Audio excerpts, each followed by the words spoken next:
Hello nursing Gurukul family, कैसे हो आप सब? आई थिंक आप सभी अच्छे होंगे और अपनी प्रिपरेशन ज़बरदस्त तरीके से कर रहे होंगे। तो आज का जो सेशन रहने वाला है अपन उसमें जो मॉडल टेस्ट सीरीज़ है उसको कंटिन्यू कर रहे हैं। तो आज का जो सेशन रहने वाला है उसमें अपन बात करेंगे कि मॉडल टेस्ट नंबर फर्स्ट जो पीडियाट्रिक सबसे इम्पोर्टेंट सब्जेक्ट होती है, यहाँ से सबसे ज़्यादा क्वेश्चंस आने के चांसेस रहते हैं। तो अपन उन कुछ ऐसे क्वेश्चंस होंगे जिनको डील करेंगे, ठीक है? सभी क्वेश्चंस मिक्स में होंगे और डे पर डे क्या होगी कि हमारी एमसीक्यू सीरीज़ कंटिन्यू चलाई जाएगी। और सबसे पहले तो हम आपको बता दें कि जो हमारा लास्ट ईयर जो बेस था, ठीक है? उसमें हमारे बहुत से टॉपर्स थे, ठीक है? तो ये तो सिर्फ़ टॉप रैंक आने आने वाले वही टॉपर्स हैं, लेकिन अदर जो और स्टूडेंट्स हैं, जिनको कॉलेज मिली है और हमारे टॉपर्स हैं, उनके अलग अदर से क्या हुआ है, बैनर है। तो ये टॉप रैंक में आने वाले हैं। अगर आपको भी इसी तरह टॉप रैंक में आना है, तो हमारे साथ जुड़ के अपनी स्टडी कंटिन्यू कीजिए। और अगर आपको क्या करना है कि एमएससी नर्सिंग और पोस्ट बेसिक बीएससी नर्सिंग का क्या करना है, बैच परचेज़ करना है या टेस्ट सीरीज़ परचेज़ करनी है, तो हमारा क्या कर सकते हो आप नर्सिंग गुरुकुल नाम से क्या है हमारा ऐप है जो प्ले स्टोर पे अवेलेबल है। उसको आप डाउनलोड करके अ, एमएससी नर्सिंग और पोस्ट बेसिक बीएससी नर्सिंग के लिए क्या किया गया है, अलग से दोनों बैच वहाँ पे प्रोवाइड किया गया है, जिसमें अपने को क्या मिलेगी, आपको क्या मिलेगा कि जो भी क्या-क्या फीचर्स यहाँ पे मिलने वाले हैं। तो अपन बात करें कि उन फीचर्स के बारे में, ऐसे कौन-कौन से फीचर्स हैं, जो यहाँ पे आपको देखने को मिलेंगे उन बैच के अंदर। सबसे पहले तो अपने को आपको क्या मिलेगी, रिकॉर्डेड क्लासेस मिलने वाली है। कंप्लीटली थ्योरी करवाई जाएगी, ठीक है? जहाँ तक हो सकेगा, जितना हो सकेगा उतना कोर्स अपन कंप्लीट करेंगे, ठीक है? मतलब कंप्लीट कोर्स करेंगे। उसके साथ-साथ क्या होगा कि टेस्ट सीरीज़ आपको प्रोवाइड करवाई जा रही है। अलग से कोई टेस्ट सीरीज़ आपको परचेज़ करने की यहाँ पे कोई ज़रूरत नहीं है। अगर आपने ये बैच ले लिया, इसके साथ आपको रिकॉर्डेड क्लासेस, टेस्ट सीरीज़ और क्या मिलेगा? मॉडल पेपर्स मिलेंगे। मॉडल पेपर्स के साथ-साथ क्या मिलेगा यहाँ पे? टेलीग्राम सपोर्ट देखने को मिलेगा और प्रीवियस ईयर के पेपर्स यहाँ पे देखने को मिलेंगे। और जो फर्स्ट टेस्ट होता है, फर्स्ट टेस्ट मतलब अगर आप क्या करोगे, प्ले स्टोर डाउनलोड करोगे, तो उसके साथ ये बैच होगा, उसमें क्या देखने को मिलेगा आपको? फर्स्ट टेस्ट सभी स्टूडेंट्स के लिए बिल्कुल फ्री देखने को मिलेगा यहाँ पे। क्या देखने को मिलेगा? बिल्कुल यहाँ पे फ्री देखने को मिलेगा। क्लियर यहाँ तक? तो उन सभी स्टूडेंट्स के लिए क्या देखने को मिलेगा यहाँ पे? फर्स्ट टेस्ट सभी स्टूडेंट्स के लिए बिल्कुल फ्री है। अगर आपने कोर्स परचेज़ किया है, नहीं किया है, तो भी आप क्या कर सकते हो? हमारा टेस्ट ये दे सकते हो। और अगर आपको ये बैच नहीं लेना, ठीक है? आपको सिर्फ़ आपकी प्रिपरेशन अच्छे से और आपको प्रिपरेशन के बारे में पता लगाना है, ठीक है? हमें एक ऐसी टेस्ट सीरीज़ चाहिए, जो हमारे क्या हो, हमारी जो भी प्रिपरेशन है, उसको और क्या नई ऊँचाइयों तक ले जा सके, ठीक है? तो उन सभी के स्टूडेंट्स के लिए हमने क्या किए, अलग से टेस्ट सीरीज़ भी लॉन्च की है। तो आप वहीं प्ले स्टोर से नर्सिंग गुरुकुल ऐप डाउनलोड करके हमारी टेस्ट सीरीज़ भी जॉइन कर सकते हो। अगर आपको ये बैच नहीं लेना, सिर्फ़ टेस्ट सीरीज़ लेनी है, तो वो भी आपके लिए अवेलेबल है। तो सभी स्टूडेंट्स अपन आगे की तरफ चलें, कंटिन्यू करें बिना किसी टाइम वेस्ट के। तो चलो फर्स्ट क्वेश्चन अपन देखते हैं। अब फर्स्ट क्वेश्चन क्या बोल रहा है कि which of the following is the most sensitive indicator of a child's nutritional status.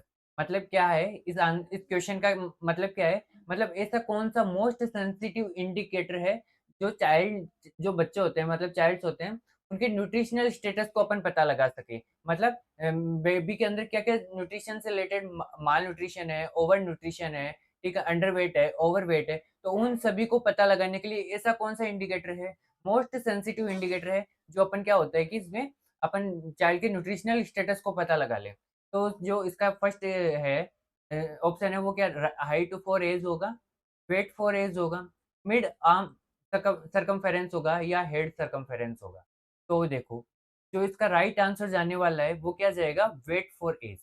Wait for age का मतलब क्या होता है कि मतलब अगर जिस प्रकार से एज कंटिन्यू ग्रोथ कर रही है, उसके साथ-साथ ही मतलब उसके कंपैरिज़न में मतलब जितना हाइट है, ठीक है? उतना ही उसके अकॉर्डिंग क्या रहना चाहिए, वेट रहना चाहिए। तो इसको अपन क्या करेंगे कि मोस्ट सेंसिटिव इंडिकेटर होता है, जिसमें अपन क्या करते हैं, चाइल्ड की न्यूट्रिशनल स्टेटस का पता लगाते हैं। ओवर न्यूट्रिशन है, माल न्यूट्रिशन है, ठीक है, अंडरवेट है, ओवरवेट है। अब वेट फॉर एज का मतलब कि एज के अकॉर्डिंग कितना वेट होना चाहिए। तो मोस्ट सेंसिटिव इंडिकेटर का मतलब क्या होगा कि मोस्ट सेंसिटिव इंडिकेटर का मतलब ये समझ लीजिए कि मान लीजिए कोई डिजीज़ कंडीशन हो रही है, तो डिजीज़ कंडीशन होने के तुरंत बाद, ठीक है? वो तुरंत बाद डिजीज़ कंडीशन हो रही है तो उसके तुरंत बाद क्या हो, बेबी के अंदर न्यूट्रिशनल स्टेटस के अंदर क्या हो, चेंजेस देखने को मिले। तो न्यूट्रिशनल स्टेटस, ठीक है, न्यूट्रिशनल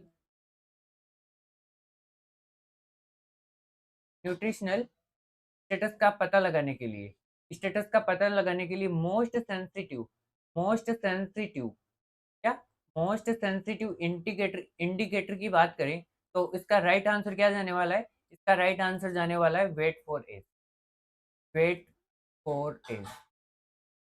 अगर बात करें, कई बार क्वेश्चंस मिड आर्म सरकमफेरेंस से भी पूछ लिया जाता है। क्यों? क्योंकि कई बार अगर अपन कम्युनिटी के अंदर बात करें, अगर कम्युनिटी के अंदर क्या करना है, न्यूट्रिशनल स्टेटस का पता लगाना है। तो न्यूट्रिशनल स्टेटस का पता लगाएँगे, तो उसमें क्या होता है कि मिड आर्म सरकमफेरेंस, ठीक है, मिड आर्म सरकमफेरेंस, ये क्या होता है? किसके अंदर? कम्युनिटी के अंदर। किसके अंदर? कम्युनिटी के अंदर क्या माना जाता है? मोस्ट इंडिकेटर माना जाता है। क्या माना जाता है? मोस्ट इंडिकेटर माना जाता है। क्यों? क्योंकि मिड अपर आर्म सरकमफेरेंस क्या होता है, 1 से 5 साल, मतलब ठीक है, 1 से 5 साल के जो भी बच्चे होते हैं, उनमें कांस्टेंट क्या रहता है, मिड अपर आर्म सरकमफेरेंस रहता है। तो इस वजह से अगर उस चाइल्ड में क्या हो, डिजीज़ कंडीशन हो, ठीक है, तो उसको पता लगाने के लिए क्या कर सकते हैं अपन, मिड आर्म सरकमफेरेंस का भी यूज़ कर सकते हैं कम्युनिटी के अंदर। जबकि अगर बात करें मोस्ट सेंसिटिव इंडिकेटर की, तो मोस्ट सेंसिटिव इंडिकेटर क्या होगा, चाइल्ड चाइल्ड न्यूट्रिशनल स्टेटस का पता लगाने के लिए, तो उसका राइट आंसर क्या जाएगा यहाँ पे, weight for age right answer जाने वाला है। तो राइट आंसर क्या होगा, वेट फॉर एज। अब बात करें हाइट फॉर एज की, तो हाइट फॉर एज मतलब ये क्या होती है, लॉन्ग टर्म प्रोसेस होती है। कई बार डिजीज़ कंडीशन से रिलेटेड क्या होता है कि हाइट क्या होती है, लॉन्ग टर्म तक क्या वो नहीं होती, इंक्रीज़ नहीं होती, तो उसमें मोस्ट सेंसिटिव इंडिकेटर यहाँ पे हाइट फॉर एज नहीं रहता, मिड आर्म सर्कमफेरेंस नहीं था, और हेड सर्कमफेरेंस का तो कोई इसमें रोल ही नहीं होता। हेड सर्कमफेरेंस का रोल क्यों नहीं होगा? क्योंकि ये तो किसका है, ये हेड सर्कमफेरेंस तो सिर्फ़ ब्रेन का ग्रोथ एंड डेवलपमेंट देखने के लिए, ठीक है, ग्रोथ एंड डेवलपमेंट, सिर्फ ब्रेन का क्या, ग्रोथ एंड डेवलपमेंट देखने के लिए क्या होते हैं, हेड सर्कमफ्रेंस यहाँ पे चेक करते हैं। तो इसका राइट आंसर जो जाएगा, वो क्या जाएगा यहाँ पे, राइट आंसर जाने वाला है यहाँ पे मिड आर्म सर्कमफ्रेंस ना रह के क्या जाएगा, सॉरी, मिड आर्म सर्कमफ्रेंस रह के ना रह के क्या जाएगा, वेट फॉर ईयर्स, यहाँ पे राइट आंसर यहाँ पे रहने वाला है। क्लियर यहाँ तक? तो मोस्ट सेंसिटिव इंडिकेटर क्या बताया, वेट फॉर एज। क्लियर यहाँ तक का क्वेश्चन? चलो जी नेक्स्ट क्वेश्चन की तरफ चलें अपन। तो नेक्स्ट क्वेश्चन क्या बोल रहा है, नेक्स्ट क्वेश्चन बोल रहा है कि in a child with TOF, teratology of Fallot, the tet spell is best managed by placing the child in which position. अब सबसे पहले तो टेट स्पेल होता क्या है? क्या? टेट स्पेल, टेट स्पेल के अंदर क्या होता है, क्या टेट स्पेल के अंदर एक तो साइनोसिस देखने को मिलता है। क्या देखने को मिलता है? साइनोसिस देखने को मिलता है। दूसरा क्या देखने को मिलता है, ब्रीथिंग डिफिकल्टी देखने को, क्या देखने को मिलेगी, ब्रीथिंग डिफिकल्टी। अब साइनोसिस क्यों देखने को मिलेगा? मैंने अगर जिन स्टूडेंट्स ने बैच ले रखा है और मैंने पीडिया में पढ़ाया था कंजेनाइटल हार्ट डिजीज़, उसमें टी-ऑफ पढ़ा है मैंने। तो टी-ऑफ किस क्लासिफिकेशन में आता है? साइनोटिक में आता है या एसाइनोटिक में? तो को किस में आएगा? साइनोटिक के अंदर। तो कौन सा है टी-ऑफ किस में आएगा? साइनोटिक के अंदर आएगा। किसके अंदर? साइनोटिक के अंदर। साइनोटिक कंजेनाइटल हार्ट डिजीज़ के अंदर आएगा। तो टेट स्पेल का मतलब क्या होगा? इसमें क्या देखने को मिलेगा? साइनोसिस देखने को मिलेगा। साथ-साथ क्या देखने को मिलेगी? ब्रीथिंग डिफिकल्टी देखने को मिलेगी। तो इसका जो राइट आंसर जाएगा कि टेट स्पेल को मैनेज करने के लिए चाइल्ड को ऐसी कौन-सी पोजीशन प्रोवाइड करते हैं जो क्या हो, किसके अंदर, टीओएफ के अंदर टेट स्पेल को क्या कर सके, अपन मैनेज कर सके। तो क्या वो टेंडलबर्ग पोजीशन रहेगी, हाई फाउलर पोजीशन रहेगी, नी चेस्ट पोजीशन रहेगी या लेफ्ट लेटरल पोजीशन? तो जो राइट आंसर रहने वाला है इसका, तो राइट आंसर क्या रहेगा इसका, नी चेस्ट पोजीशन रहने वाला है। तो नी चेस्ट पोजीशन क्यों रहने वाला है? राइट आंसर क्या, नी चेस्ट पोजीशन। क्या? Knee chest position. अब नी चेस्ट पोजीशन का मतलब क्या होता है? नी चेस्ट पोजीशन मतलब बच्चों जो घुटने होते हैं उसको फ़ोल्ड करके बच्चे को बैठा दिया जाता है। तो घुटने कहाँ टच करते हैं, चेस्ट को टच करेंगे, तो चेस्ट को टच करेंगे और इसमें सिस्टेमैटिक वेंट्रिकुलर रेजिस्टेंस क्या होता है, यहाँ पे इंक्रीज देखने को मिलता है। सिस्टेमैटिक वेंट्रिकुलर रेजिस्टेंस वो क्या देखने को मिलेगा, यहाँ पे इंक्रीज देखने को मिलेगा। इंक्रीज क्यों देखने को मिलेगा, जैसे मान लीजिए सिस्टेमैटिक वेंट्रिकुलर रेजिस्टेंस का मतलब क्या होगा कि जैसे मान लीजिए ब्लड वेसल है, ठीक है, ब्लड वेसल्स ब्लड वेसल्स क्या देखने को मिले, क्या देखने को मिली, ब्लड वेसल्स कैसी देखने को मिली, नैरो देखने को मिली। अगर ब्लड वेसल्स नैरो देखने को मिल रही है, तो जो एसवीआर है, सिस्टेमेटिक वेसिकुलर रेजिस्टेंस, वो क्या देखने को मिलेगा, यहाँ पे इंक्रीज देखने को मिलेगा। फिर उसके बाद अपन बात करें कि जो ब्लड वेसल्स कैसी हो, ब्लड वेसल्स स्पेशल्स कैसे देखने को मिले, नैरो देखने को मिले। तो एसवीआर सिस्टेमेटिक वेसिकुलर रेजिस्टेंस कैसे देखने को मिलेगा, इंक्रीज देखने को मिलेगा। अगर ब्लड वेसल्स कैसे देखने को मिले, यहाँ पे डायलेट देखने को मिले, तो सिस्टेमेटिक एसवीआर कैसे देखने को मिलेगा, यहाँ पे डिक्रीज देखने को मिलेगा। तो जैसे ही अपने को नी चेस्ट पोजीशन प्रोवाइड करवाएंगे, तो पेरिफेरल पेरिफेरल के अंदर क्या होगा, पेरिफेरल जो एरिया होगा, पेरिफेरल ब्लड वेसल्स होगी, उसमें क्या होगा कि नैरोइंग देखने को मिलेगी। नैरोइंग क्यों देखने को मिलेगी, क्योंकि इसमें जो भी पेरिफेरल वेसल्स होती है, वो क्या फोल्ड होने के बाद कैसे हो जाएगी, नैरो देखने को मिलेगी। नैरो देखने से क्या होगा कि सिस्टेमेटिक वेस्कुलर रेजिस्टेंस कैसे देखने को मिलेगा, इंक्रीज देखने को मिलेगा। तो जो ऑल ओवर ब्लड है, टी ऑफ का मतलब क्या होता है, टी ऑफ का मतलब लेफ्ट टू राइट होगा, ठीक है। तो लेफ्ट टू राइट ना जाके ब्लड जो कहाँ होगा, right atrium to ventricles, ventricle से कहाँ, पल्मोनरी आर्टरी के थ्रू। पेरिफेरल ब्लड वेसल्स कैसे देखने को मिलेगी, नैरो देखने को मिलेगी। नैरो देखेगी तो एसपीआर क्या होगा, इंक्रीज देखने को मिलेगा। एसपीआर इंक्रीज देखने को मिलेगा तो प्रॉपर ब्लड फ्लो होगा। टी ऑफ के अंदर क्या होगा, टी ऑफ के अंदर टी ऑफ के अंदर होता है कि जो भी ब्लड होता है वो कहाँ होता है, लेफ्ट टू राइट के अंदर जाता है, ठीक है। जिससे क्या होगा कि डिऑक्सीनेटेड ब्लड और ऑक्सीनेटेड ब्लड मिक्स हो जाता है।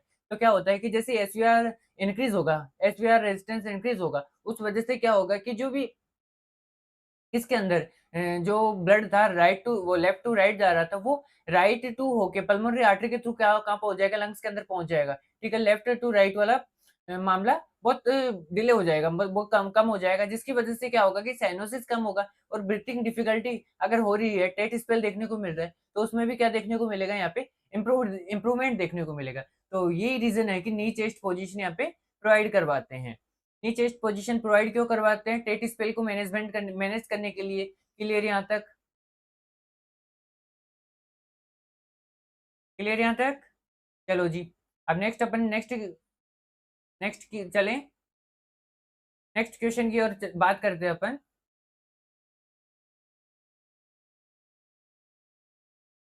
तो नेक्स्ट क्वेश्चन क्या बोल रहा है अपने को, नेक्स्ट क्वेश्चन बोल रहा है कि what is the primary physiological reason for physiological jaundice in you.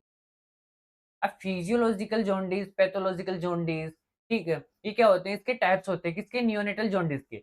अब तो फिजियोलॉजिकल जॉन्डिस क्या होता है, क्या, फिजियोलॉजिकल जॉन्डिस, फिजियोलॉजिकल जॉन्डिस क्या एक नॉर्मल प्रोसेस है,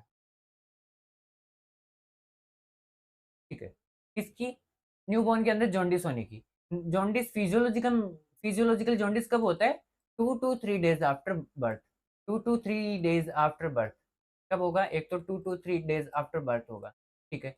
और ये रिलीव, इसके जो भी सिम्टम्स होते हैं रिलीव कब हो जाते हैं, अप्रोक्स 5 to 7 days बाद। 5 to 7 days बाद क्या होते हैं, इसमें रिलीव देखने को मिलते हैं। सिम्टम्स कैसे देखने को मिलते हैं, यहाँ पे रिलीव देखने को मिलते हैं। क्लियर। अब बात करें कि तो ऐसा कौन सा प्राइमरी फिजियोलॉजिकल रीजन है जिसकी वजह से क्या होता है, फिजियोलॉजिकल जॉन्डिस यहाँ पे न्यूबॉर्न के अंदर देखने को मिलता है। अब बात करें आरएच, क्या इसका आंसर, आरएच इनकॉम्पेटिबिलिटी रहेगा, ठीक है। क्या immaturity of the liver and high RBC breakdown होगा, बाइलरी एड्रेजिया होगा, या विटामिन के डेफिशिएंसी। सबसे पहले तो अपन बात कर लें कि आरएच जो इनकॉम्पेटिबिलिटी होती है, आरएच इनकॉम्पेटिबिलिटी होती है, उसका मतलब क्या होता है कि जैसे मान लीजिए अगर मदर कौन सी है, आरएच नेगेटिव फैक्टर वाली है, कौन सी है, आरएच नेगेटिव फैक्टर वाली है, और फीटस कैसा हो, आरएच पॉजिटिव वाला, आरएच पॉजिटिव वाला क्या हो, बेबी कैसा हो, आरएच पॉजिटिव वाला, और मदर कैसी हो, आरएच नेगेटिव वाली हो। तो उस टाइम पे क्या होगा कि जो भी बेबी के अंदर होगा वो क्या होगा, इम्यून सिस्टम क्या होगा, डिस्ट्रॉय होने लगेगा। उसके साथ-साथ क्या होगा कि जो भी आरबीसी है उसका ब्रेकडाउन देखने को मिलेगा, आरबीसी का ब्रेकडाउन देखने को मिलेगा। तो आरएच इनकॉम्पैटिबिलिटी का मतलब यहाँ पे क्लियर है और आरएच इनकॉम्पैटिबिलिटी जो भी कोच करेगा, वो कौन-सा वो कोच करेगा? वो कोच करेगा पैथोलॉजिकल। कौन-सा कोच करेगा? पैथोलॉजिकल जॉन्डिस यहाँ पे कोच करेगा।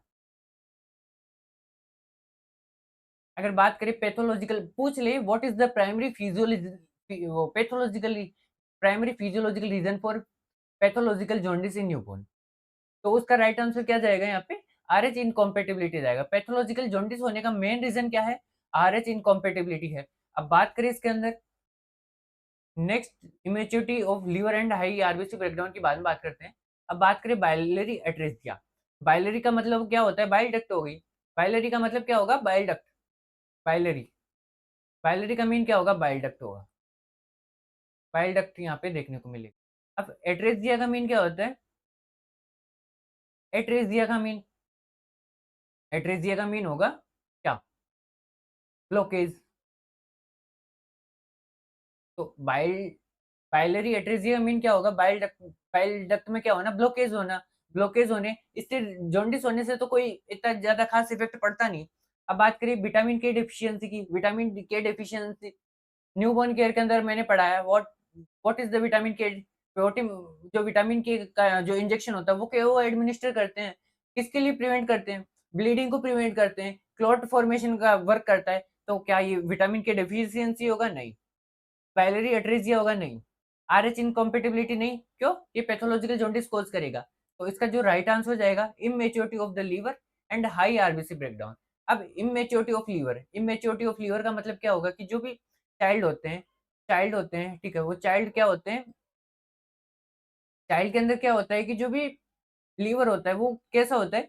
इमैच्योर देखने को मिलता है। इमैच्योर।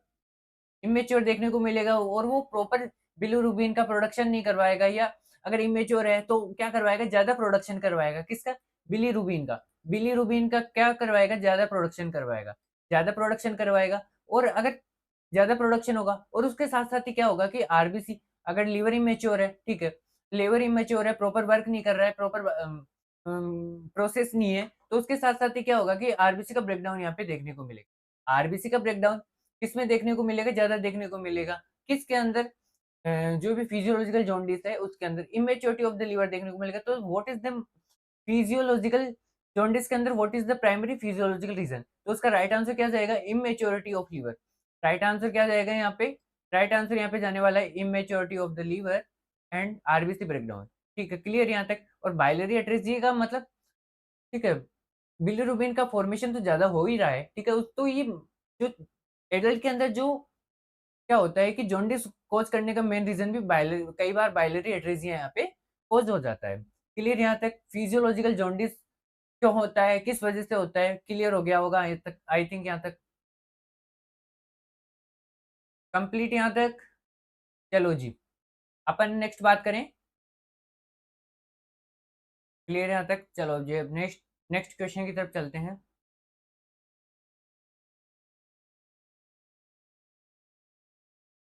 तो नेक्स्ट क्वेश्चन क्या बोल रहा है अपने को? Which developmental milestone is typically achieved by an 18-month-old child? मतलब ऐसा कौन सा डेवलपमेंटल माइलस्टोन है जो कब 18 मंथ की एज में क्या होता है? डेवलप्ड होता है, अचीव्ड होता है। क्या इसका right answer jumping with both feet आएगा, climbing stair with alternate feet आएगा, walking up stair with one hand held held आएगा या राइडिंग ए ट्राइसाइकिल? मतलब जंपिंग विथ मतलब जंपिंग विथ बोथ फीट मतलब जो दोनों पाँव है उसके साथ जंप कर रहा है, क्या ये इसका राइट आंसर होगा? क्या या climbing stair with alternate feet मतलब अल्टरनेट फीट के साथ अपने जो भी पैर है उसके साथ वन स्टेप से दूसरी स्टेप में क्या हो रहा है? सीढ़ियाँ चढ़ रहा है। क्या? सीढ़ियाँ चढ़ रहा है विथ अपन जैसे मान लीजिए अपना बच्चा मतलब चाइल्ड है, उसके साथ अपन ने हाथ पकड़ रखा है, तो उसके साथ क्या कर रहा है? हाथ पकड़ने के साथ-साथ क्या कर रहा है? सपोर्ट के साथ क्या कर रहा है? सीढ़ियाँ चढ़ रहा है और राइडिंग ए ट्राइसाइकिल। मैंने ऑलरेडी क्या कर रखा है? अच्छे से ग्रोथ एंड डेवलपमेंट बेस में पढ़ा रखा है, ठीक है? तो या राइडिंग ए ट्राइसाइकिल जो ट्राइसाइकिल है वो अ, चलाना स्टार्ट कर रहा है। तो क्या वो उसका right answer jumping with both feet आएगा, climbing stair with alternate feet आएगा, walking up stair with one hand held आएगा, या राइडिंग ए ट्राइसाइकिल आएगा? तो जो राइट आंसर जाने वाला है इसका, तो राइट आंसर क्या होगा कि walking up stair with one hand held. तो राइट आंसर क्या होगा? Walking up stair with one hand held. तो मतलब 18 मंथ की एज में क्या होता है कि बच्चा सपोर्ट के साथ, मतलब अगर उसका हाथ पकड़ रखा है, तो उसके सपोर्ट के साथ क्या करना स्टार्ट कर देता है, सीढ़ियाँ चढ़ना स्टार्ट कर देता है। अब बात करें, चलो, अब बात करें कि 18 मंथ पे ये एमसीक्यू तो बता, ये तो बता दिया ऑप्शन। अब बात करें कि जंपिंग विथ बोथ फीट, मतलब दोनों फीट के साथ-साथ क्या होता है, जंप कब करता है? तो इसका जो राइट आंसर होगा वो क्या जाएगा? 2 इयर्स। ठीक है, 2 इयर्स जाएगा, या बोल सकते हो 24 मंथ। क्या? 24 मंथ। अब बात करें सीढ़ियाँ कब चढ़ना स्टार्ट कर देता है, तो बात करें इसके अंदर सीढ़ियाँ 3 साल की एज में। 3 साल की एज में क्या हो जाता है, सीढ़ियाँ चढ़ना स्टार्ट कर देता है। अब डाउन स्टेयर का मतलब क्या होता है, सीढ़ियाँ उतरना कब स्टार्ट करता है? 3 साल पे तो चढ़ेगा और 4 साल पे उतरेगा। 4 साल की एज में क्या करेगा? उतरेगा। अब बात करें राइडिंग ए ट्राइसाइकिल, तो वही सेम 3 साल, 3 साल। ट्राइसाइकिल, ट्राई यानी 3, ठीक है? तो किस एज में? 3 साल की एज में। Jumping with both feet 2 years, ठीक है? और बात करें climbing stair with alternate feet 3 years, down stair 4 years, और राइडिंग ए ट्राइसाइकिल वही 3 इयर्स। और बात करें walking up stair with one hand held, तो 18 मंथ ओल्ड चाइल्ड, ठीक है? एज क्या रहेगी? 18 मंथ रहेगी। क्लियर यहाँ तक?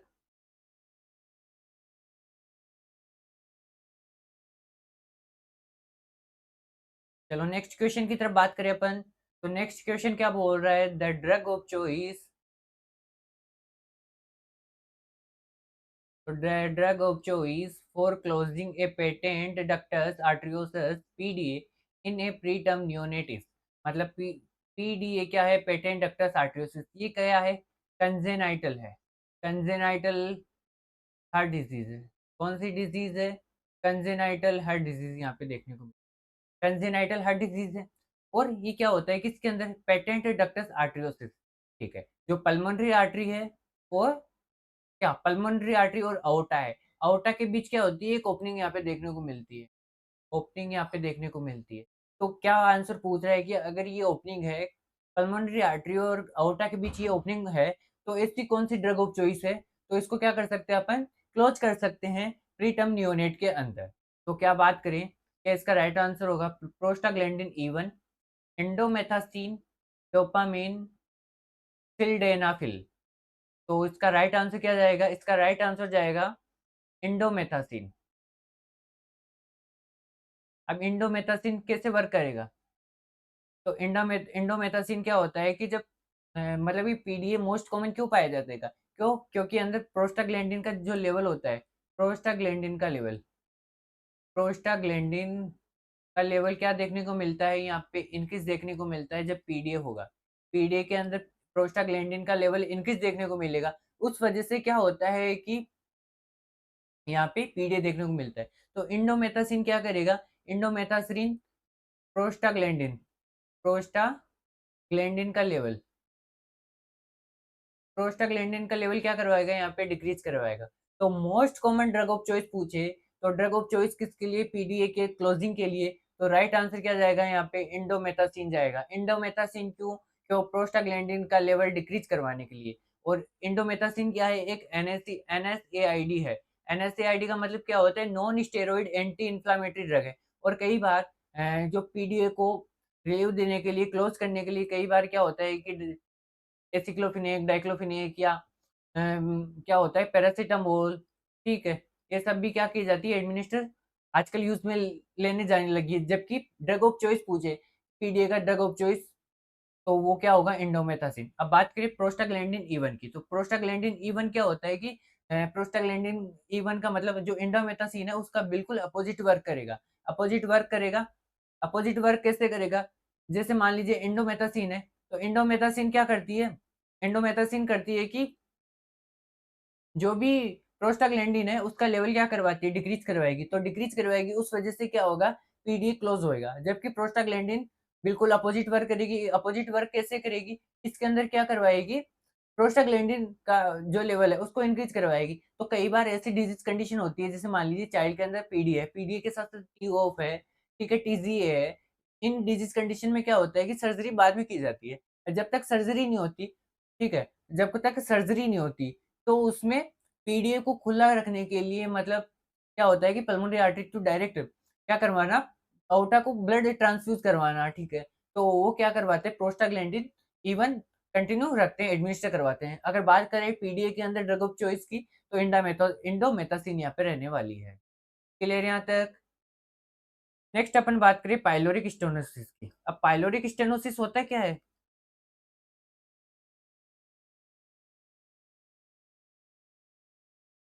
पाइलोरिक स्टेनोसिस पाइलोरिक स्टेनोसिस का मतलब क्या होगा कि जो पाइलोस पार्ट है, स्टोमक का जो एंड पार्ट है, स्टोमक का एंड पार्ट के अंदर क्या होता है, पाइलोरस पाया जाता है। पाइलोरस पाइलोरस में क्या होता है कि जो भी नैरोइंग देखने को मिलती है, पाइलोरस पार्ट में क्या देखने को मिलेगा, स्टेनोसिस देखने को मिलेगा। स्टेनोसिस देखने को मिलेगा तो जो भी फूड प्रोडक्ट है, फूड पार्टिकल्स है, ठीक है, फूड पार्टिकल्स वो कहाँ नहीं जा पाएँगे? पाइलोरस टू इंटेस्टाइन में एंटर नहीं कर पाएँगे। इंटेस्टाइन के अंदर क्या नहीं कर पाएँगे? एंटर नहीं कर पाएँगे। एंटर नहीं कर पाएँगे तो उस वजह से क्या होगा? पाइलोरिक स्टेनोसिस के अंदर इंटेस्टाइनल एंट्री नहीं हो पाई, इंटेस्टाइनल एंट्री नहीं हो पाई, तो उस वजह से क्या होगा, फूड वहाँ पे क्या होगा, ब्लॉक होगा। तो पाइलोरिक स्टेनोसिस के अंदर बात करें कि मोस्ट कॉमन फाइंडिंग, ठीक है, most common sign and symptoms, तो वो क्या देखने को मिलती है, प्रोजेक्टाइल वोमिटिंग। अब प्रोजेक्टाइल वोमिटिंग देखने को मिलेगी, क्या देखने को मिलेगी, प्रोजेक्टाइल वोमिटिंग, या इसको बोल सकते हैं दूसरे नाम से non बाइलस vomiting. Non bilious vomiting, इसमें क्या नहीं होता, वाइल नहीं होता। नॉन वायलस वोमिटिंग यहाँ पे क्या होती है, इसकी most common sign and symptoms होते हैं projectile vomiting, non bilious vomiting. कई बार यहाँ से क्वेश्चन आ भी जाता है कि नॉन प्रोजेक्टाइल वोमिटिंग या नॉन वायलस वोमिटिंग किस पाया जाता है, तो क्या होगा, पाइलोरिक स्टेनोसिस यहाँ पे देखने को मिलेगा। तो इसमें क्या बोल रहा है कि pyloric stenosis is the characteristics metabolic abnormality observed is, मतलब ऐसी कौन सी कैरेक्टरिस्टिक्स है, मेटाबॉलिक एब्नॉर्मलिटी है, जो किसके अंदर पाई जाएगी, पाइलोरिक स्टेनोसिस वाले पेशेंट के अंदर यहाँ पे देखने को मिलेगी। क्लियर यहाँ तक? किस पेशेंट में? क्या उसके अंदर मेटाबॉलिक एसिडोसिस देखने को मिलेगा? क्या उसके अंदर मेटाबॉलिक एल्किलोसिस विथ हाइपोक्लोरीमिया देखने को मिलेगा? रेस्पिरेटरी एसिडोसिस देखने को मिलेगा? या हाइपोनेट्रीमिया एसिडोसिस देखने को मिलेगा? अब बात करें मेटाबॉलिक एसिडोसिस की, तो मेटाबॉलिक एसिडोसिस का मतलब क्या होता है? एसिडोसिस एसिडोसिस का मतलब क्या होगा कि एसिड का लेवल क्या देखने को मिलेगा, इंक्रीज देखने को मिलेगा। तो अभी मेटाबॉलिक एसिडोसिस किसके अंदर देखने को मिलता है, ये देखने को मिलता है डिहाइड्रेशन के अंदर। अब डिहाइड्रेशन के अंदर कैसे देखने को मिलेगा, क्योंकि डिहाइड्रेशन का मतलब जो भी डिहाइड्रेशन के अंदर है, ठीक है, ये आप बोल सकते हो डायरिया, सॉरी, डिहाइड्रेशन का नाम आ गया डायरिया। डायरिया के अंदर, किसके अंदर, डायरिया के अंदर,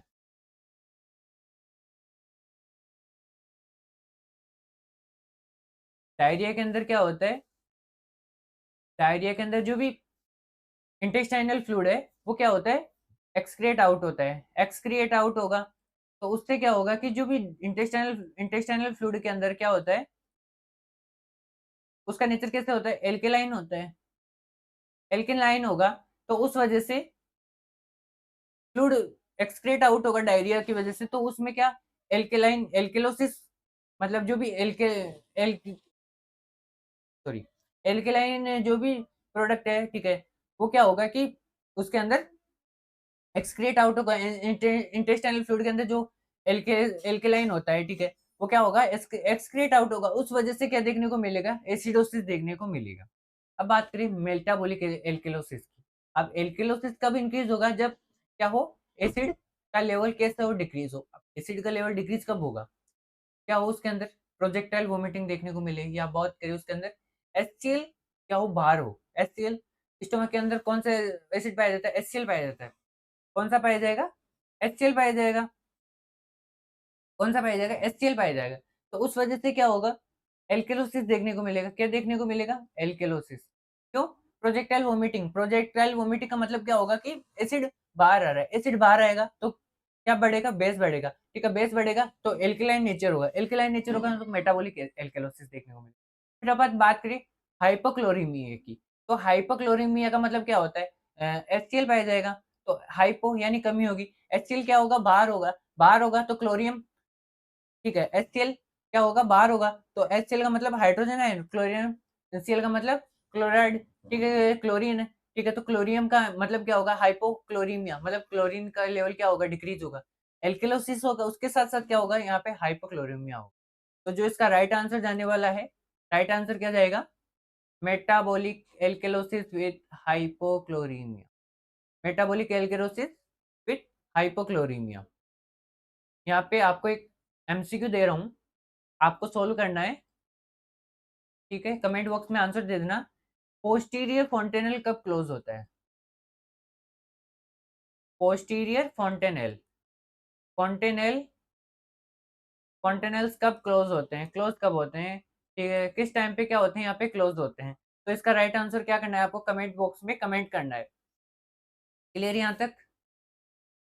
चलो जी, अब नेक्स्ट स्लाइड की तरफ चले अपन।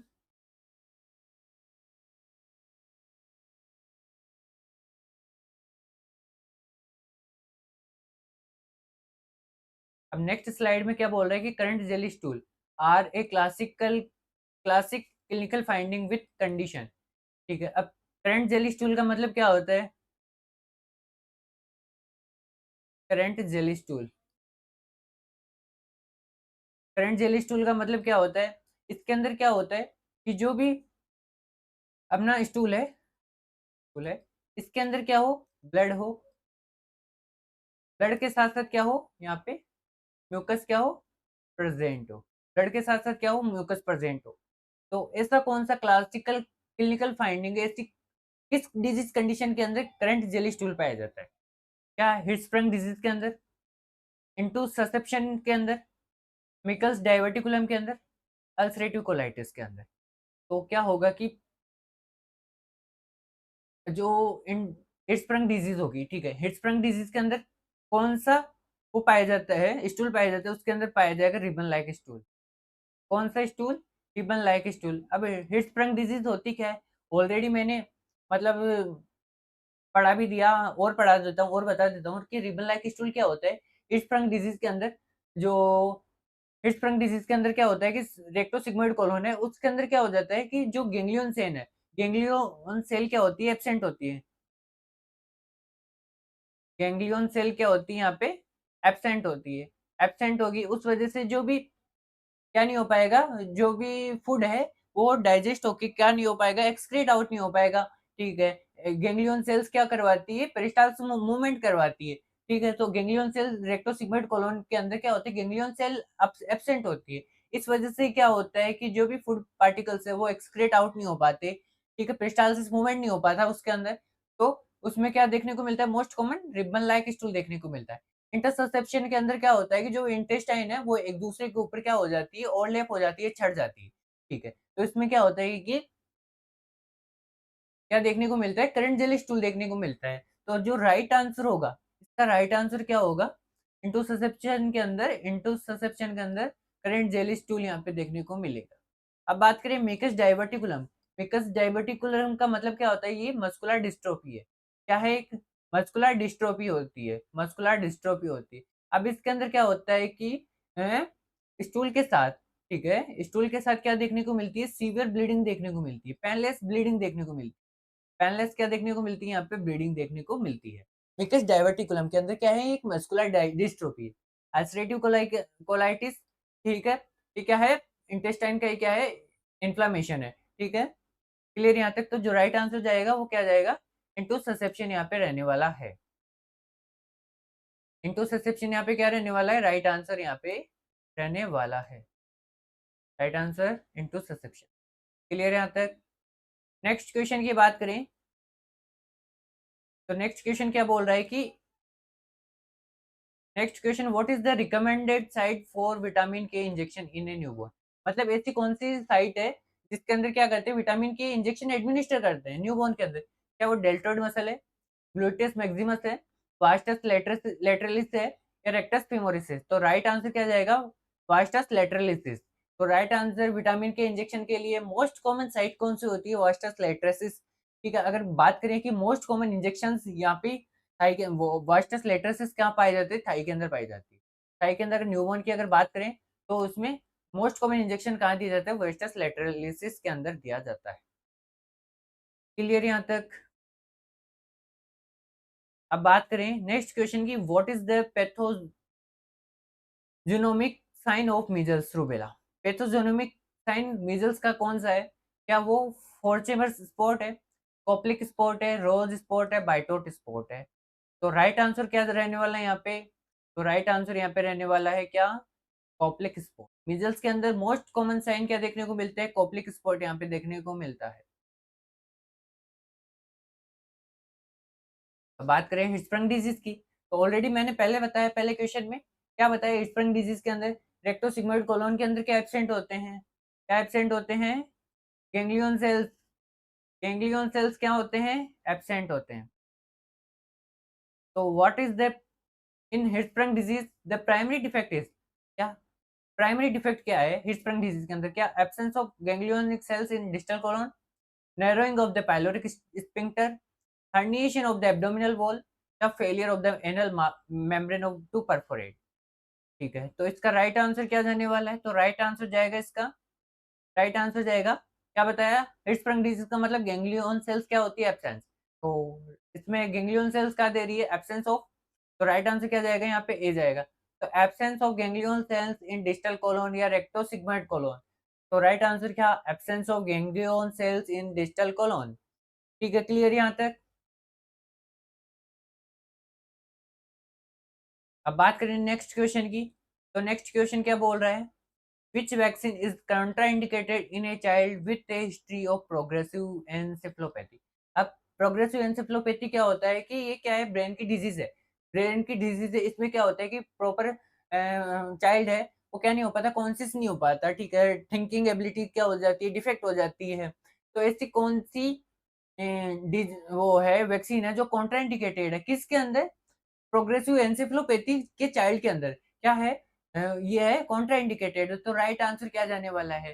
तो क्या वो एमएमआर है, measles mumps rubella, D DTaP है, ठीक है, diphtheria, tetanus and pertussis, specifically the pertussis component, OPV oral polio vaccine या हेमोफिलस बी बी इन्फ्लुएंजा? तो जो राइट आंसर जाएगा, तो राइट आंसर यहाँ पे क्या रहने वाला है? राइट आंसर रहने वाला है D type, diphtheria, tetanus and pertussis. ये क्या करवाते हैं? ये ब्रेन के अंदर क्या करवाते हैं? इन्फ्लामेशन कोज करवाते हैं। इन्फ्लामेशन कोज करवाते हैं किसके अंदर? ब्रेन के अंदर। ब्रेन के अंदर इन्फ्लामेशन कोज कोज करवाएंगे। इस वजह से क्या होगा कि एन्सेफेलोपैथी और ज्यादा होने के चांसेस रहेंगे। तो इस वजह से क्या होगा कि जो diphtheria, tetanus and pertussis vaccine है वो किसके अंदर कॉन्ट्राइंडिकेटेड रहती है? किसके अंदर कॉन्ट्राइंडिकेटेड रहती है? Contraindicated in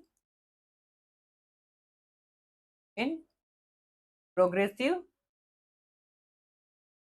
encephalopathy.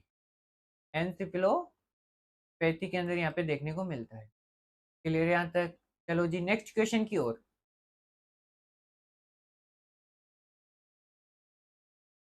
अब बात करें, the steeple sign on an X-ray is indicative of which paediatric condition? अब स्टीफल का साइन का मतलब क्या होता है कि स्टीफल साइन मतलब ऐसी कौन सी डिजीज कंडीशन है चाइल्ड के अंदर जिसके अंदर क्या देखने को मिलता है? स्टीफल साइन देखने को मिलता है। स्टीफल का मतलब क्या होता है? एक मीनार होती है। मीनार क्या देखने को मिलती है यहाँ पे? उससे एक्सरे करवाएंगे तो उस टाइम पे देखने को मिलती है। एपिग्लोटिस, एपिग्लोटाइटिस के अंदर, लेरिंगोट्रेकियो ब्रोंकाइटिस के अंदर, यानी जिसको अपन क्रूप डिसऑर्डर बोलते हैं, ऑलरेडी पढ़ा दिया मैंने, ब्रोंकाइटिस के अंदर, फॉरेन बॉडी एस्पायरेशन के अंदर। तो राइट आंसर क्या जाएगा? स्टीफल साइन किसके अंदर देखने को मिलता है? लेरिंगोट्रेकियो ब्रोंकाइटिस के अंदर, जो क्या है? एक क्रूप डिसऑर्डर है। क्लियर यहाँ तक?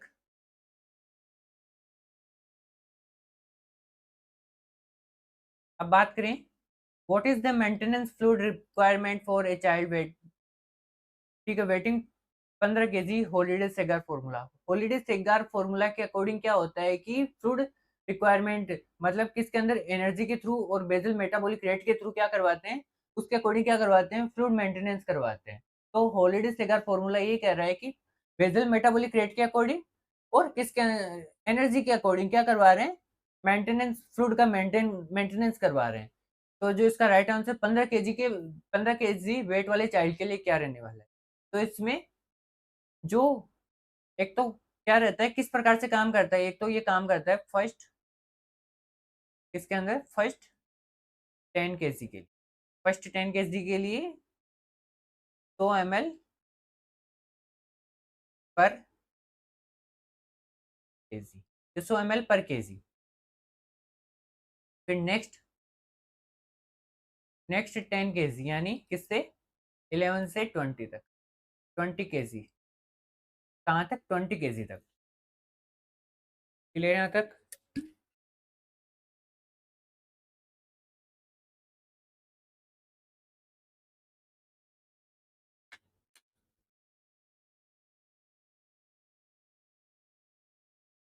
नेक्स्ट 10 केजी के लिए क्या होगा? 50 केजी रहेगा। 50 ml पर केजी, 50 ml पर केजी रहेगा। फर्स्ट 10 किलो के लिए 100 ml पर केजी के हिसाब से। नेक्स्ट 10 किलो के लिए मतलब 11 से 20 किलो का चाइल्ड है, उसके लिए 50 ml पर केजी। अब बात करें 20 केजी से ज़्यादा वाले के लिए। 20 केजी से ज़्यादा वाले के लिए क्या करेंगे इसमें? इसके लिए करेंगे 20 ml पर केजी। बात करें 15 केजी के लिए, तो 15 केजी, 15 यानी 10, फर्स्ट 10 के लिए 10 इंटू 100 ml। क्यों 100 ml? क्यों? क्योंकि 100 ml पर केजी के हिसाब से प्लस 5 नेक्स्ट 10 केजी, तो इसमें क्या हो रहा है? 5 है, तो 5 के लिए क्या होगा? 5 इंटू कोई क्या होगा? 50 होगा। तो अगर बात करें 100 को 10 से मल्टीप्लाई करें, ये हो गया, और 5 को 50 से करें तो ये क्या होगा? 250। तो इसका राइट आंसर ऐड करेंगे इसका, तो 1250 ml रहने, तो इसका राइट आंसर क्या जाएगा? 1250 ml रहने वाला है। क्लियर यहाँ तक? अब बात करें which assessment finding is a hallmark of hydrocephalus in an infant. मतलब ऐसा कौन सा असेसमेंट है जिसके अंदर क्या होता है? हाइड्रोसिफिलस का हॉलमार्क होता है। मतलब ऐसी साइन एंड सिम्टम्स पाए जाते हैं जिसकी वजह से अपन क्या कर सकते हैं? पता कर सकते हैं।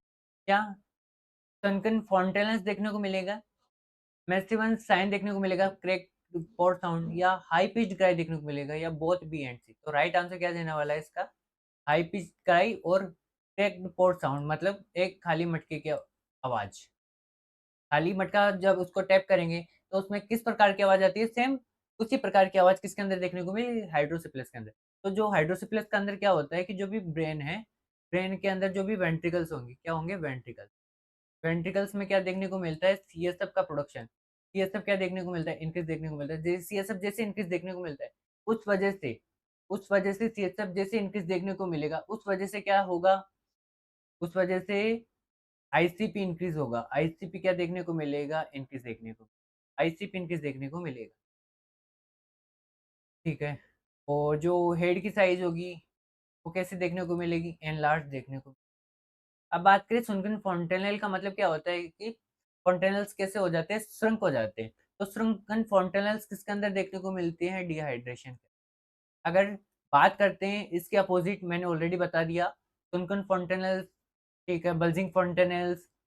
अब अगर बल्जिंग फॉन्टेनल्स देखने को मिलेंगे, बल्जिंग फॉन्टेनल्स, तो क्या इंडिकेट करेंगे? वो इंडिकेट करेंगे हाइड्रोसिफिलस। अगर बल्जिंग फॉन्टेनल्स भी दे दे तो हाइड्रोसिफिलस, अगर sunken फॉन्टेनल्स दे दे तो डिहाइड्रेशन। तो इसके तीन बात करें, तीन क्या? एक तो हेड एनलार्जमेंट हो गया, क्रैक्ड पोर्ट साउंड हो गया, हाई पिच्ड क्राई हो गया, और उसके साथ साथ बल्जिंग फॉन्टेनल्स, ये क्या होते हैं? इसके हॉलमार्क साइन होते हैं। क्लियर है यहाँ तक? हाइड्रोसिफिलस के बारे में कंप्लीट एक शॉर्ट रिव्यू। अब बात करें the primary screening test for developmental dysplasia of the hip. मतलब स्क्रीनिंग टेस्ट क्या होता है डेवलपमेंटल डिस्प्लेजिया का? मतलब डीडीएच क्या होता है? Developmental dysplasia of hip. मतलब जो एसिटाबुलम केविटी से होता है कि जो हिप बोन है वो क्या हो जाती है? डिसलोकेट हो जाती है। उसको ही अपन क्या बोलेंगे? Developmental dysplasia of hip. अब मोस्ट कॉमन स्क्रीनिंग टेस्ट क्या होते हैं? क्या बर्लो एंड ऑर्टोलानी साइन होते हैं? गावर साइन होते हैं, ट्रेंडल वर्क टेस्ट होती है, एएमसी वर्निश साइन होते हैं। तो इसका राइट आंसर क्या होगा? बर्लो एंड ऑर्टोलानी मैनवर होगा। ठीक है, बर्लो के अंदर क्या करेंगे? बर्लो के अंदर क्या करेंगे कि जो भी फुट है उसको एबडक्ट करेंगे, एबडक्ट करेंगे, एबडक्ट करने के बाद क्या होगा कि जो भी स्लाइटली किसके ऊपर प्रेशर देंगे अपन, हैं? फीमर की तरफ प्रेशर देंगे, फीमर की तरफ प्रेशर देंगे तो उस टाइम पे क्या होगा कि जो भी एसिटाबुलम कैविटी से क्या होगा, एसिटाबुलम के अंदर क्या है, जो भी फीमर है वो कहाँ हो जाएगी? बाउट आउट हो जाएगी। और ओटोलानी मैन्युअर के अंदर क्या होगा कि जैसे ही अपन एडक्ट करेंगे और उसके साथ-साथ क्या करेंगे, डाउनवर्ड क्या करेंगे? प्रेशर देंगे। तो क्या होगा कि क्लिकिंग साउंड प्रेज़ेंट होगा, क्लिकिंग साउंड यहाँ पे प्रेज़ेंट होगा। तो राइट आंसर क्या देने वाला है यहाँ पे? पर्लो एंड ओटोलानी साइन यहाँ पे मैन्युअर यहाँ पे रहने वाला है। अपन बात करें एमसी बर्नर किसके अंदर देखने को मिलता है? अपेंडिसाइटिस के अंदर। अपेंडिसाइटिस के अंदर देखने को मिलता है। अगर ट्रेंडलबर्ग टेस्ट करवाते हैं एडल्ट के अंदर, तो वो अगर जिस जिस साइड डीडीएच है, मतलब डीडीएच है, तो उस वजह से उस टाइम पे क्या होगा कि जैसे मान लीजिए एक साइड एक एक पैर के अंदर एक पैर पे अपन क्या कर रहे हैं, खड़े हो रखे हैं। तो जिस साइड अपन ने पैर रख रखा है ज़मीन पे, उस साइड क्या होगा कि जो भी पेल्विक साइड है, वो कैसे ऊपर उठी हुई नज़र आएगी, ऊपर उठी हुई यहाँ पे नज़र आएगी। तो अपन बोल सकते हैं डेवलपमेंटल डिस्प्लेज़िया है हिप का। क्लियर यहाँ तक? अब नेक्स्ट क्वेश्चन की तरफ चलें। So what is the phototherapy? Phototherapy is indicated for a neonate when bilirubin level reach a specific threshold. ठीक है, जब बिलीरुबिन का लेवल एक पीक लेवल पे पहुंच जाता है, इंक्रीज हो जाता है, तो उस टाइम पे नियोनेट के अंदर फोटोथेरेपी क्या इंडिकेट करती है, इसको क्या मतलब बिलीरुबिन का लेवल को किस प्रकार से डिक्रीज करती है। तो what is the mechanism of action? तो ऐसे मैकेनिज्म ऑफ एक्शन क्या है? क्या कंजुगेशन ऑफ बिलीरुबिन होता है लीवर के अंदर? तो लीवर के अंदर अंदर तो बिलीरुबिन का तो कोई इतना है ही नहीं कि मतलब उस टाइम पे क्या होता है, लीवर इमेच्योर रहते हैं और प्रॉपर प्रोसेस नहीं हो पाती बिलीरुबिन की, नॉर्मल प्रोसेस नहीं हो पाती, नॉर्मल क्या नहीं हो पाता, एक वैल्यू के अंदर बिलीरुबिन का क्या नहीं हो पाता, प्रोडक्शन नहीं हो पाता। क्या स्ट्रक्चरल आइसोमराइजेशन होता है, इंक्रीज एक्सक्रीशन थ्रू यूरिन। हाँ, इंक्रीज होता है एक्सक्रीशन, लेकिन सिर्फ यूरिन के थ्रू, उसके अलावा कोई प्रोसेस नहीं। ये तो कोई बात नहीं हुई। हेमोलाइसिस इन्हिबिशन नहीं, ये भी कोई बात नहीं। ठीक है, तो इसका राइट आंसर क्या जाएगा? इसका राइट आंसर जाने वाला है यहाँ पे, राइट आंसर क्या जाएगा? राइट आंसर जाएगा structural isomerization, photo isomerization. Right answer structural isomerization, photo isomerization यहाँ पे रहने वाला है। क्लियर यहाँ तक? अब फोटो आइसोमराइजेशन, स्ट्रक्चरल आइसोमराइजेशन में क्या होगा कि जो भी क्या बिलीरुबिन है वो ब्रेक डाउन होके किसके अंदर आ जाएगा? वाटर सोल्यूबल के अंदर आ जाएगा और वो क्या हो जाएगा? एक्सक्रिएट आउट होगा थ्रू यूरिन। अब Gower sign is a clinical characteristics of which condition? किसके अंदर पाया जाता है? ये सेरेब्रल पाल्सी के अंदर, ड्यूचेन मस्कुलर डिस्ट्रोफी के अंदर, स्पाइना बाइफिडा के अंदर, डाउन सिंड्रोम के अंदर। तो राइट आंसर क्या हो जाएगा? ड्यूचेन मस्कुलर डिस्ट्रोफी यहाँ पे देखने को मिलेगी। क्लियर यहाँ तक? तो which heart defect is characterized by machine like murmur? तो मशीन लाइक मर्मर ऐसा कौन सा कंजेनाइटल हार्ट डिजीज है जिसके अंदर मशीन लाइक मर्मर पाया जाता है? क्या वो वीएचडी के अंदर पाया जाता है, पीएचडी के अंदर पाया जाता है, पीडीए के अंदर पाया जाता है, कोएडक्शन अओर्टा के अंदर पाया जाएगा? तो राइट आंसर क्या होगा इसके अंदर? पीडीए यहाँ पे देखने को मिलता है। पीएचडी के अंदर पेनसिस्टिकुलर, पेनसिस्टिकुलर क्या देखने को मिलता है? मर्मर देखने को मिलता है, मर्मर। और आर्टेरियल एएचडी के अंदर क्या देखने को मिलता है? एस2 लाइक मर्मर देखने को मिलता है। और कोएक्शन ऑफ अरोटा के अंदर सिस्टोलिक मरमर यहाँ पे देखने को मिलता है। क्लियर यहाँ तक? अब बात करें at was what age should the birth weight of an infant triple? मतलब जो बर्थ वेट होता है इन्फेंट के अंदर वो ट्रिपल कब होता है? क्या 6 मंथ पे, 1 साल पे, 2 साल पे, 5 मंथ पे? डबल तो कब होगा? 5 to 6 मंथ पे। और ट्रिपल कब होगा? 1 साल की एज पे। 12 मंथ पे क्या होगा? यहाँ पे ट्रिपल देखने को मिलेगा। Clear? What is the most common cause of bronchiolitis in infants? तो बात करें इसके अंदर मोस्ट कॉमन क्या है कॉज ब्रोंकियोलाइटिस का? ठीक है, तो क्या हीमोफिलस इन्फ्लुएंजा है, आरएसवी वायरस है, स्ट्रेप्टोकोकस न्यूमोनिया है, माइकोप्लाज्मा है?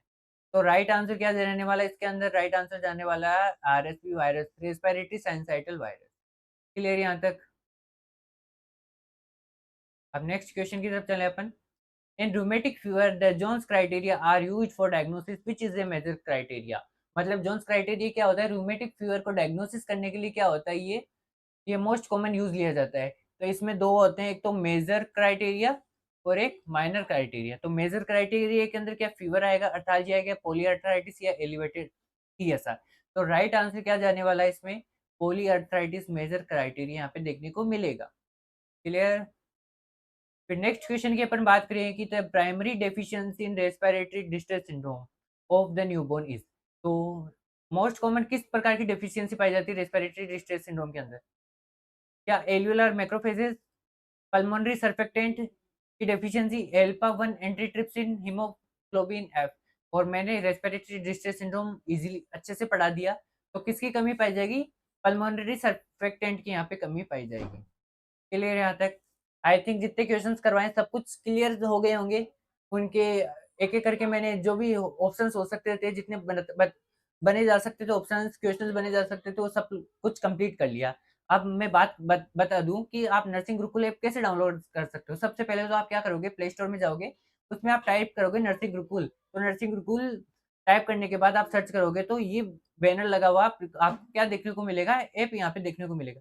आप इसको इंस्टॉल करोगे, ओपन करोगे, उसके साथ जब आप अपनी डिटेल्स फिल करोगे, ठीक है, नंबर वगैरह ओटीपी आएगा, तो उसमें क्या होगा कि आपको कलेक्ट यहाँ से क्या होगा, जो कैटेगरी है वो सेलेक्ट करनी होगी, एंट्रेंस एग्जाम के लिए या सेमेस्टर एग्जाम के लिए।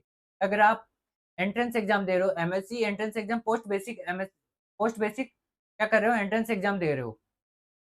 क्लियर? तो उस समय क्या करना है आपको, एंट्रेंस एग्जाम चूज करना है और आपको यहाँ पे बैच में जाके, या मतलब जो आपके बैच होगा, बैच वाले सेक्शन में जाके आपको बाय नाउ कर लेना है, तो आपको जो भी बैच परचेज़ करना है।